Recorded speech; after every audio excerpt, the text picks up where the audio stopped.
Everyone was telling me that I would probably end up getting really nervous, but I wasn't nervous. Like, it didn't really hit me that I was in Africa until I was on the plane looking out the window, seeing Africa and all the desert and hills. I did a lot of sharing with my youth pastor. I know they were praying for me while I was over there. I found like my own little group outside of the Northeast jurisdiction with the German delegation. They were just so much fun to hang out with, like trying to learn German, stuff like that. It was a lot of fun. I also liked my small group because it was a mix of different people.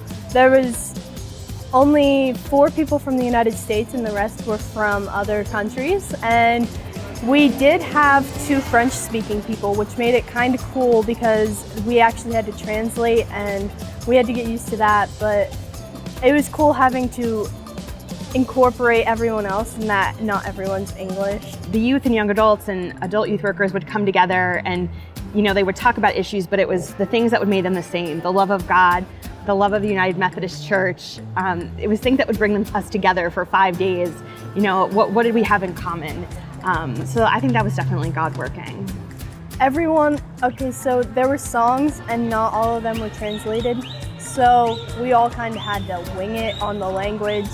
And I mean, you might not be pronouncing it right or saying it right, but as long as you're singing and you're just worshiping God, it was all good. No one really cared. It was just great to be able to worship in so many different languages. Like, we heard a sermon in Portuguese by one of the bishops and we could understand what they were saying and we got a point across to everyone. It was just really cool. We celebrated the church's 50th anniversary, 50th birthday. We sang happy birthday to United Methodist Church. And we sang happy birthday to all these other people from across the jurisdictions, central conferences that had birthdays, like Christina and our other adult, Tony. And it was just really cool because, like, for that moment, we sang happy birthday in our own language.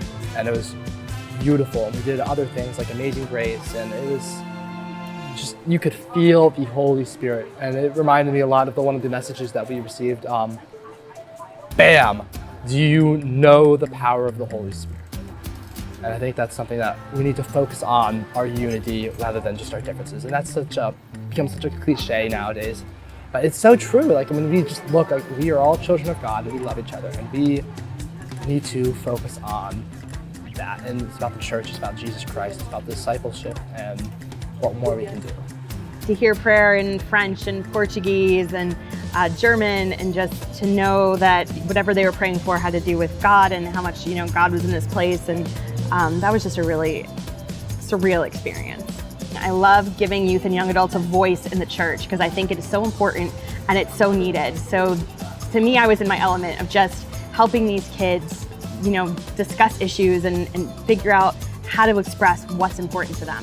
You learn so much more about what goes on within the way things get passed and all the ways that, like, different things that people do around the whole United Methodist Church. It doesn't all operate in the same way, so you get to see that aspect of it. That was really cool. The presentations by, like, different divisions and ministry groups that the UMC already has, specifically like the Church and Society group, learning that there's internships that they have specifically for people ages 20 to 30, college age, and that, for me, as I get ready for that, it's something that I really am excited for because you don't necessarily see it as much, and it makes you realize that there's more to the church than just becoming a pastor or a youth pastor or a bishop. Like, there's a lot more behind the scenes stuff than just your average church crew. It was just kind of weird coming back, and I went to church that Sunday, and it was weird because I just had this wonderful experience, and, like, I'm in church with a bunch of Americans now. Like, I'm not with Congolese, Africans, Europeans. I'm with plain old Americans. It was just weird not hearing different languages all over the place. But it was also kind of cool because I got to have that, all that experience. I want to be living that Holy Spirit life.